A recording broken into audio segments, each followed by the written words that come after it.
Just take us through Saturday. What is the overriding emotion?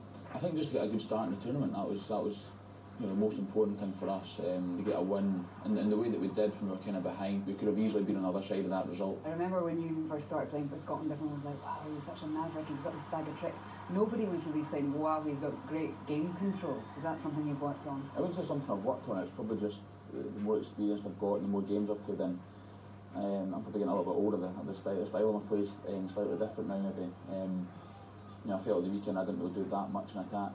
We didn't have that much ball in the right areas to attack, but as a team when we had to pull the trigger we did, and we got tries off the back of it. But in terms of game management, I think that's just myself, Ali Hoggy, us getting a little bit more experience, the more time we've played together, and we're kind of having to try and lead the team out there, which I think it showed at the weekend towards the end when we were level and then went ahead.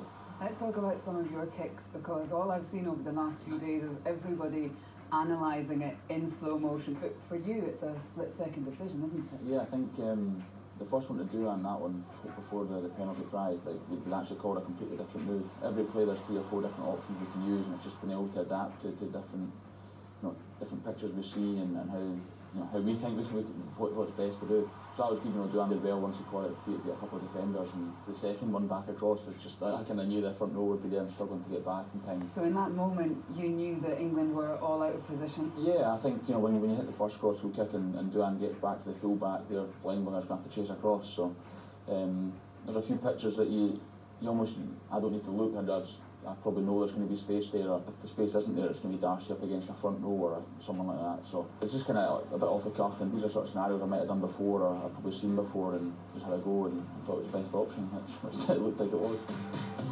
Penalty try, 7 points. Feverish Murrayfield now, 17 points apiece. And what about the other one when you ended up with Joe Marler throwing in? Did you know that England didn't have a hooker on at that point? Yeah, so we knew that obviously they were a man down throughout the game. They tried to keep the ball in and play and not kick it out. So at that point it's like we can start kicking it out now. There's a hooker down, we can start pressing our line out a little bit more. That's, I think, the bit of game management and us discussing it on the field.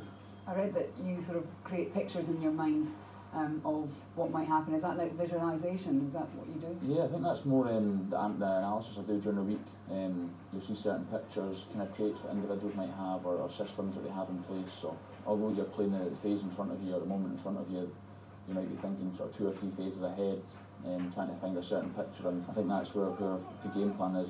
Gregor, he'll have his game plan, I'll have my game plan, we bring them both together. You've known Gregor for such a long time. What's it like just now with him? The best it's ever been. I think I've known Gregor since I was 19 when I first came into Glasgow, but we probably didn't actually know each other until a couple of years ago.